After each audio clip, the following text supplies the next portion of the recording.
Okay, good morning everyone. We were discussing brainstorming section of on saying please. We'll go to the next activity that is on page number 24. A4 is the activity. Edit the given paragraph using a and the wherever necessary. Articles आहेत A and the. ठीक आहे, त्यांच्या वापराबद्दल वगैरे 11वीत पण आपण शिकलोय and you might have learn it till 10th standard also. A आणि ॲन इनडेफिनेट आर्टिकल्स असतात, द हे डेफिनेट आर्टिकल असतं.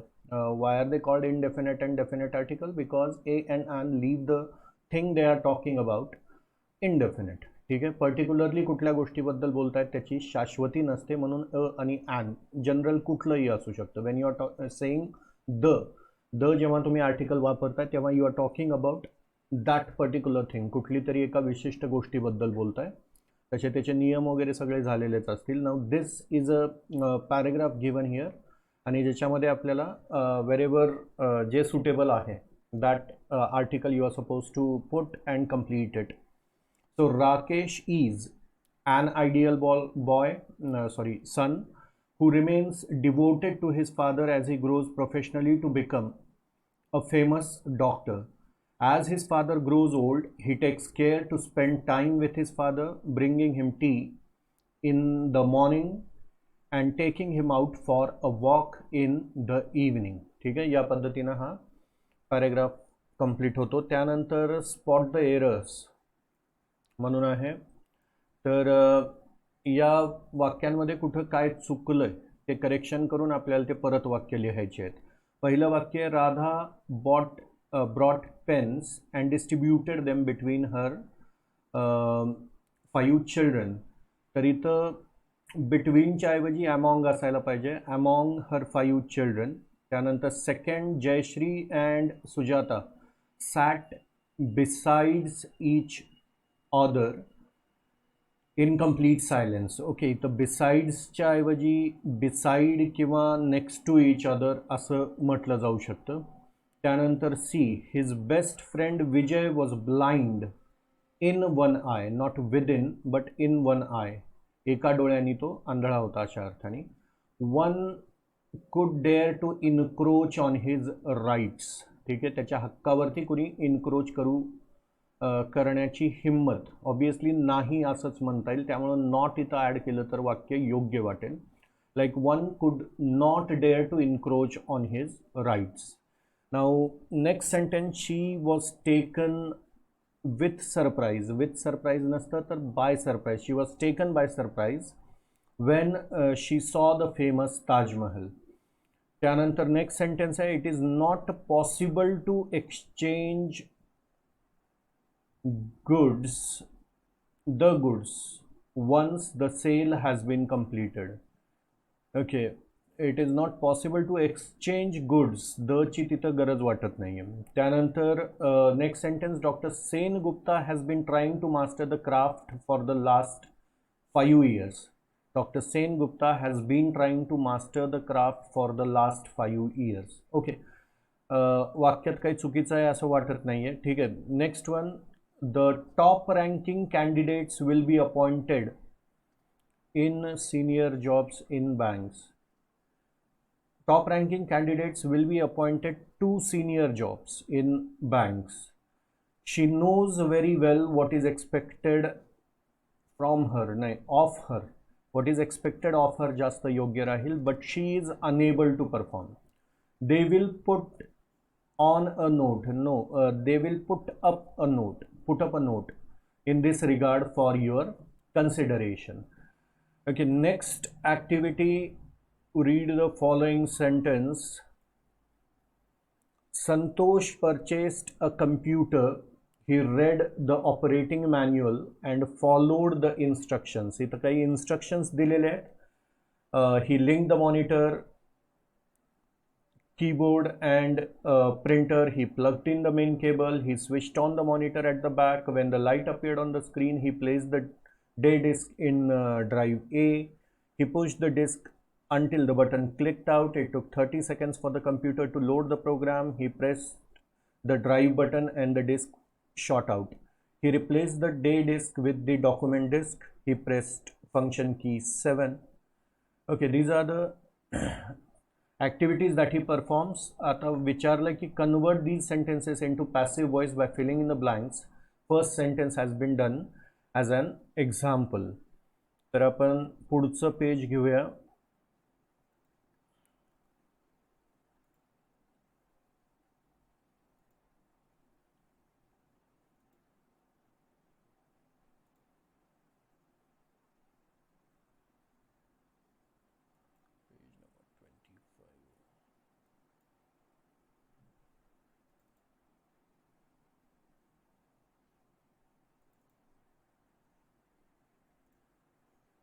Okay, convert these sentences into passive voice by filling in the blanks. The first sentence has been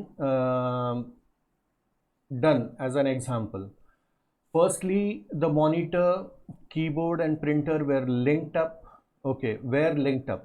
Printer were linked up. हे passive voice झालं. याच पद्धतीनं सगळे जे ॲक्टिव्हिटीज दिलेले आहेत अगोदरच्या पानावरती त्या सगळ्या चेंज करून इथं पॅसिव्हमध्ये करून हा पॅरेग्राफ कंप्लीट करायचा आहे. Then the main cable was plugged in. The monitor was switched on at the back. When the light appeared on the screen, the day disk was placed in drive A. The disk was pushed in until the button clicked. It took the computer 30 seconds to load the program. The drive button was pressed by him. आता हे by him घेतलं नाही घेतलं तरी चालेल. कुठंतरी सुरुवातीला किंवा शेवटी एखाद्या वेळेस घेतलं तरी आयडिया येऊन जाते. ठीक आहे, किंवा नाही घेतलं तरी चालेल. And the disk short out. The day disk was replaced with the document disk. Finally the function key 7 was pressed. The word processor was then ready to use. ठीक आहे, या पद्धतीनं. त्यानंतर A5 ही ॲक्टिव्हिटी आहे. Write a speech on courtesy is the light of life with the help of the following points. People have a good impression of you. Okay, courtesy विनम्रता याच्यानी जर वागलं आपण तर obviously it becomes a light in your life. That means it makes your life happy अशा अर्थाने म्हटलं गेलं आहे. कर्टसीनी वागणं प्रत्येकासोबत वगैरे. सिविक सेन्स असणं, आपण कसं वागतो जनरल आपल्या आयुष्यामध्ये. ठीक आहे, we should not take people for granted. जे आपले लव्ड वन्स आहेत specially. You should be more what do you say, you should be more loving towards those people. ठीक आहे, नॉर्मली असं घडतं आपल्यासोबत की जे आपल्या जवळचे आहेत त्याच लोकांना आपण काय करतो तर जास्त काय म्हणता येईल ग्रँटेड गृहीत धरून आपण त्यांना व्यवस्थित बोलत नाही. Like your mother, if she cooks something for you, you are suppose to appreciate her cooking. we take it as granted, take our mother for granted that she it is her job and she has to cook well and all. So but she is doing it. You should express gratitude to her work and also appreciate her cooking. General लाईफमध्ये सुद्धा आता ह्या घरच्या गोष्टी झाल्या, पण apart from that when you are in the society, you are dealing with other people, known people, unknown people, you are suppose to make it makes a good impression of you if you behave with them with courtesy. ठीक आहे, काही असे शब्द please, thank you, sorry वगैरे अशा टाईपचे जे आहेत. ठीक आहे, these kind of words they really create an impact. बाकीच्यांवरती तुमचा चांगला प्रभाव पडतो. प्रत्येक गोष्टीला रागातच बोलून किंवा भांडणं करूनच आपल्या बाजूनी वळवण्यात काही पॉईंट नाही. ठीक आहे, सो दॅट्स द थिंग. त्यानंतर you will be acknowledged and appreciated by all. तसं जर तुम्ही वागलात तर definitely you will be acknowledged. acknowledge होणं म्हणजे काय, ओळखणं. लोक तुम्हाला ओळखतील, ते तुम्हाला अप्रिशिएट करतील. they will also behave with you nicely.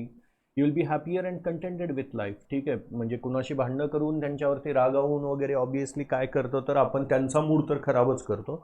Along with that आपण स्वतःचा मूडसुद्धा खराब करत असतो. त्यामुळे जर कर्टसीनी वागलं तर डेफिनेटली काय होणार आहे, मग आपलं लाईफ तर सुखकर होणारच आहे. Along with that you are making other people's life also happy. So definitely courtesy is the light of life. It makes your life happy, more comfortable. So these are the points that you can add and make a speech. This you will write in your assignment book. If you remember, 11वीमध्ये तुम्हाला सांगितलं होतं assignment book बनवायला. काही assignments तुम्ही लिहिल्यात सुद्धा, काही लोकांनी check पण करून घेतल्यात. Whenever if at all तुमच्या ओरल एक्झाम्स जर झाल्या 12वीच्या तर डेफिनेटली ती असाइनमेंट बुक जी आहे ती लागणार आहे. त्यामुळं 11वीत जी केली होती तीच कंटिन्यू करायची. त्यामध्येच ह्या 12वीच्या ॲक्टिव्हिटीसुद्धा लिहायच्यात. पहिल्या लेसनवरती सुद्धा तुम्हाला दिली होती ॲक्टिव्हिटी एक असाइनमेंट, तर that also you should add in your assignment book. And this also writing a speech. त्यानंतर manners maketh man, expand the idea in your own words with proper examples. ठीक आहे, मॅनर्स जर आपल्यामध्ये असतील तर that makes a real man. ठीक आहे ना. रागात येऊन भांडणं करून वागणारा, okay, that doesn't make a man. But rather तुम्ही किती मॅनर्सनी वागता, व्यवस्थितपणे वागता लोकांशी, that will make you a man. So a good man obviously. Okay, so बऱ्यापैकी कर्टसी आणि हे आयडिया जो आहे सिमिलर आहे. एक्सप्लेनेशन वगैरे त्याच पद्धतीनं दिलं जाऊ शकतं. स्पीच जराशी मोठी असेल, निदान फुलस्केप पेज एक तरी भरलं पाहिजे, कारण की 4 मार्काला वगैरे स्पीच परीक्षेत विचारतात. त्यामुळं you should write the longer answer to the first one. Expand your idea, याला एक 7-8 ओळीचा पॅरेग्राफ वगैरे एक्सपेक्टेड आहे. तर त्यावरती पण तुम्हाला लिहायचं आहे. This you are not suppose to add in your this thing assignment book, but definitely speech जे आहे ते तुम्ही नक्की ॲड करा. त्यानंतर A6 ॲक्टिव्हिटी आहे, read A.G. Gardner's essay, The Open Window, and compare the theme with the essay on saying please. Okay, A.G. गार्डिनरचा एसे जर भेटला तुम्हाला द ओपन विंडो, तो जर असा वाचून याच्यासोबत कम्पेअर करा असं सांगितलं. Nothing clears up my spirits like a fine day, हे कीट्सचं वाक्य जे ह्या टेक्स्टमध्ये वापरलं गेलं. Collect the information of the poet Keats and write it in your notebook. Okay, if you could just browse through the internet and find out something more about the Keats, that will be enough. You don't have to write.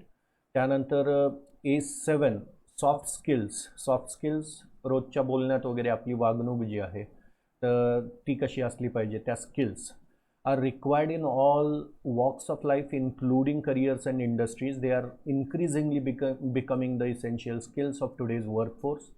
Soft skills are an integral part of finding, attracting and retaining clients also. ठीक आहे, मग now what is going to happen, government जॉब्सचं जे आहे ठीक आहे त्याची आता कमी आपल्याला भासती आहे आणि पुढं चालून आणखीन जास्त ही अनएम्प्लॉयमेंट वगैरे हे प्रकार येणार आहे. त्यामुळं if you are ready to work, private companies ज्या आहेत त्या डेफिनेटली आहेत जिथं आपल्याला जॉब्स वगैरे करता येतील. तर अशा केसेसमध्ये wherever if you are performing in a private company then only you retain your job or else you will be thrown out. ठीक आहे, तिथं सरकारी नोकरी नाही आहे की तुम्ही म्हणजे तुम्हाला कोणी नोकरीवरून काढू शकत नाही वगैरे, पण डेफिनेटली प्रायव्हेट जॉबमध्ये तुम्हाला परफॉर्मन्स द्यावा लागेल. मग तिथं तुमच्या ह्या सॉफ्ट स्किल्स ज्या आहेत एक तर they will form an integral part of your life, your work. आणि वर्कप्लेसवरती लोकांसोबत आता जाऊ द्या कुठल्याही टाईपची नोकरी जरी असेल किंवा कुठल्याही प्रकारच्या सिच्युएशनमध्ये तुम्ही असाल तर तिथं तुमच्या सॉफ्ट स्किल्स ज्या आहेत they are going to help you win people. ठीक आहे, त्यांच्याशी बोलणं व्यवस्थित, तर they will feel comfortable around you. Network करणं, आता लाईक लोकांना काही गोष्टी समजवायच्या वगैरे असतात त्या व्यवस्थित समजवणं. जी काय म्हणता येईल क्लायंट बेस आहे तुमचा. ठीक आहे, like if you have certain work जिथं तुम्हाला विविध लोकांशी इंटरॅक्ट करायला लागतं, तर त्या सिच्युएशनमध्ये ह्या सॉफ्ट स्किल्स ज्या आहेत they play very important role. Soft skills are integral part of finding, attracting and retaining clients also. Highly developed presentation skills, networking abilities and etiquette awareness can help you win clients and gain more work.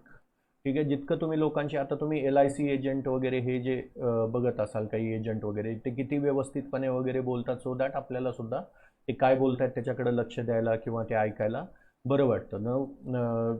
तर obviously त्या soft skills ज्या आहेत त्या मदत करतात. त्यानंतर next page जे आहे त्यावरती जाऊ आपण, शेवटचं पान.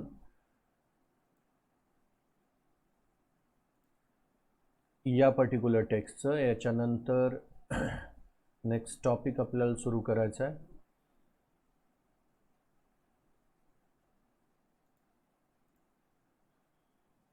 Okay, the following are considered the most important soft skills. ह्या सॉफ्ट स्किल्स आहेत लीडरशिप क्वालिटी असणं ऑब्वियसली गरजेचं आहे. एखाद्या ठिकाणी तुम्ही काम करताय, त्या सिच्युएशनमध्ये लीडरशिप घेणं, लीडरशिप क्वालिटीज आपल्यामध्ये असल्या पाहिजेत. ओके. इंटरपर्सनल रिलेशन्स, प्रत्येकासोबत आपले संबंध चांगले पाहिजेत. फ्लेक्झिबिलिटी ऑर अडॅप्टेबिलिटी, काही लोकांचा स्वभाव जरी आपल्याला आवडत नसेल तरीसुद्धा you should B bit flexible.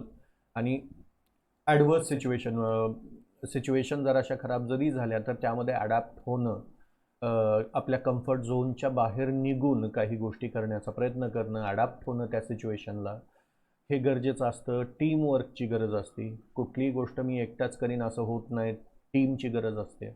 आणि त्यामुळं डेफिनेटली टीमवर्क, त्यामुळं टीममध्ये वेगवेगळे मेंबर्स आले, प्रत्येकाच्या इडिओसिंक्रसीज वेगवेगळ्या आल्या, म्हणजे मानसिकता वेगवेगळी आली, तर obviously along with that you have to adjust and adapt and go ahead.